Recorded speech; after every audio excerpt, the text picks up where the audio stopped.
welcome back to Starr Soaps channel. How are you today? I'm doing good. Today I'm going to be remaking a super unique and groovy and detoxifying delicious Starr Soaps made with Rotorua thermal mud from right here in New Zealand. That's right, and activated charcoal and fruit powders, and it is a glorious soap, especially good if you've got any skin irritations or bad acne or anything like that you want to clear up. This soap will really help you. Now, I've had to remake this because it completely sold out, which is always a really good feeling. So I need to hurry up and get it curing because I've already got orders for more of it. So yay! It's a very earthy scented soap. Kind of reminds me of a walk in the bush. And it is a very plain design, but it is also really fun. So I will give you a little sneak preview. This is what we're making today, guys. Do you like the diamond on the top? So this is going to be this incarnation of thermal mud soap. And if you want to learn how to make it, stay tuned and come along with me. And I'll show you how I make it. Squee! Alright, so first things first, we're going to give our cooled oils and goat's milk a little bit of a mix with the stick blender to make sure that everything's well incorporated before we go ahead and add our cooled lye water, and we're going to sieve that in. And we're going to add our lye water to our oils and never the other way around. I always sieve my lye water because of the mulberry silk that I use to add extra silky smooth texture to my soap. Once I have well and truly sieved out my lye solution into the bowl, I will come back and bring it to a light trace or emulsification. For this soap, I make up what I call my thermal mud paste. And in that mix there is activated charcoal as well as Rotorua thermal mud powder and some fruit powders which vary from batch to batch. In this batch I'm using lemongrass powder, mango skin powder and orange skin powder. Just a little teeny bit of each of these. I put them all together into a jug and mix it all together with a bit of olive oil into a paste that I then add into my soap. And I'll tell you what, guys, this is a really popular detoxifying spa soap bar. You get a semi-grey lather when you suds up with this soap bar, and that is more evidence of it doing its detoxifying work. It's drawing out dirt and impurities and anything from the skin that could cause irritations or acne. So it's a really wonderful soap for teenagers and anybody who is suffering with any kind of skin irritation. It's beautiful for eczema, and I've actually had a lot of people tell me that it has helped them with their psoriasis in their hair as well. So I guess that's a case by case type of thing. I definitely do not advertise my soaps as doing these things for a couple of reasons. One, what if it doesn't work for you? And two, it's not really ethical. We are making soap, we are not making medicine, so it's better off to say that it can help with those things. I had a lady recently come to buy some of my soap and she purchased a bar of skin food, a bar of baby soft, a bar of thermal mud, and then when I offered her the plain Castile soap, which is also good for the sensitive skin type I just talked about, she wasn't really interested, and that piqued her interest and had her asking me what is the difference between these soaps. So my skin food soap is with neem oil, activated charcoal, tea tree essential oil, manuka honey, goat's milk. All those lovely gorgeous things go into skin food. My Baby So Soft has no essential oil fragrance oil in it, and it is with buttermilk and carrot puree to make a really mild gentle soap that you can even use on babies. My thermal mud, which is the one I'm making for you right now, it has a blend of essential oils that smells like a walk in the bush. And it has activated charcoal as well as Rotorua thermal mud and the fruit powders in it, which are all really good for your skin too. So each of them have different properties, but they're all good for people who have sensitive skin or people who are prone to breaking out. It won't be over drying like some commercial soaps can be that you buy from the supermarket, and it will draw out the nasty impurities that can be causing you to have skin irritations and problems. So if that sounds like you would really enjoy a bar of that, hit me up. Send me an email, starrsoaps@gmail.com. Let's make a soap deal. Now, I've brought my soap to trace, I've added my essential oil blend, I've portioned a little bit of soap off into a jug and coloured it white with titanium dioxide, and now I'm putting all of this black goodness together into the rest of the soap. So the majority of the soap will be this lovely black soap. The reason I'm doing it like this is to make sure I get every last bit of that gorgeous paste off the walls of the jug.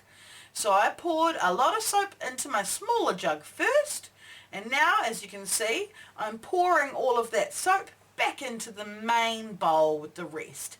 And now it's time to scrapey and get all of the good black soap off the walls of that jug and mix it all into the big jug of soap, and then it'll be time to pour it into the moulds.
There's something really magical about that thick, black, glossy soap going into the mould.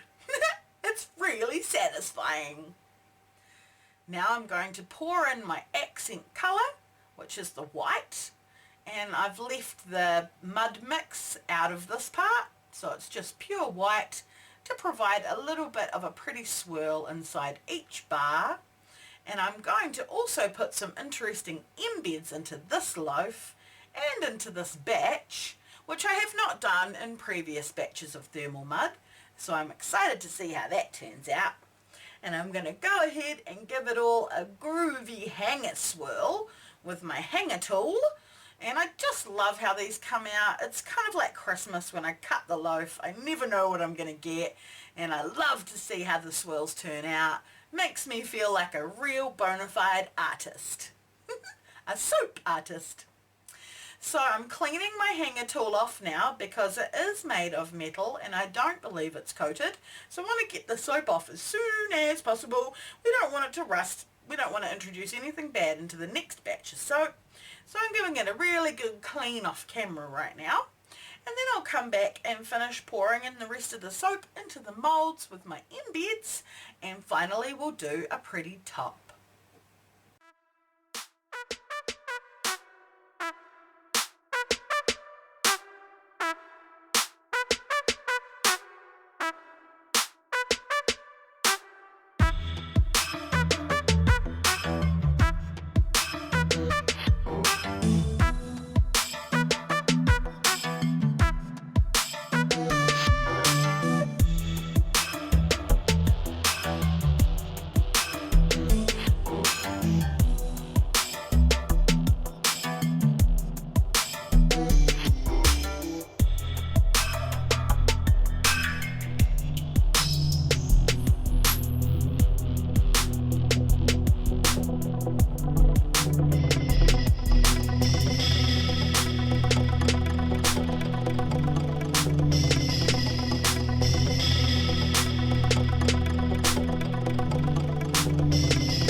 For the top of these soaps, I just put a little bit more of that white on and swirled it around to create a base for me to put my cool diamond toppers on.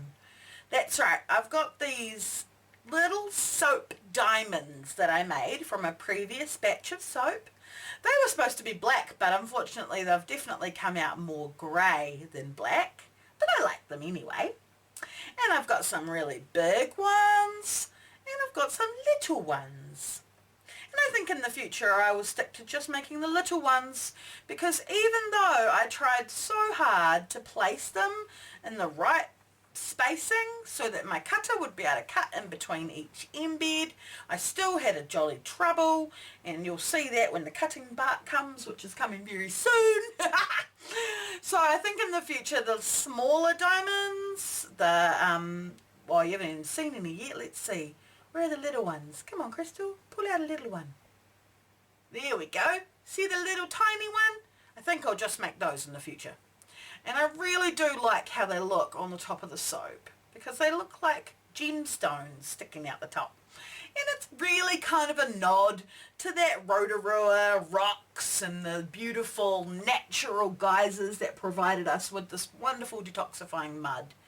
If you've ever been to Rotorua, you know that it smells a bit like rotten eggs.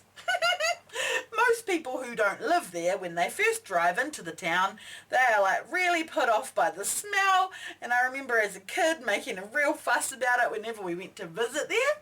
But that smell is because of all of the thermal activity that's going on. It's a really cool place to visit. So if you ever come to New Zealand, after you visit me in the Taranaki, you should go check out Rotorua and their thermal hot pools.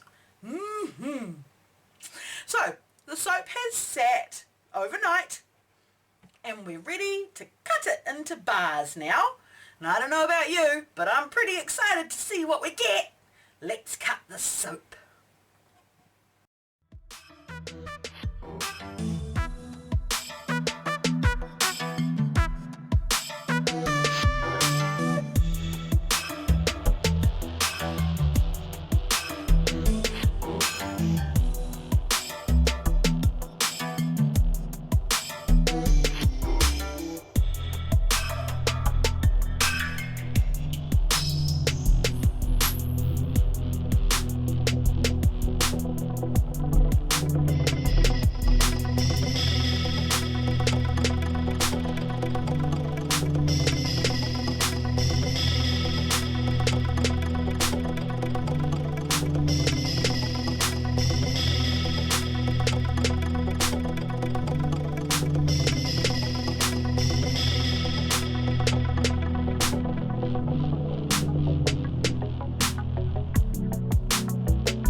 Wow!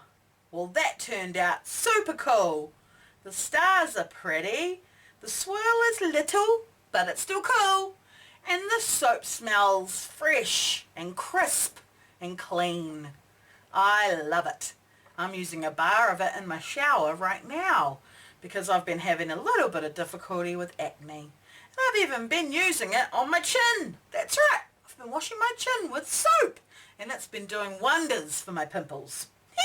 Sorry, TMI. Well, here's some photos of my beautiful Rotorua thermal mud soap in the mould. I took several different shots from lots of different angles because I just love how those little gems are peeking out to the top of the soap like little mountains.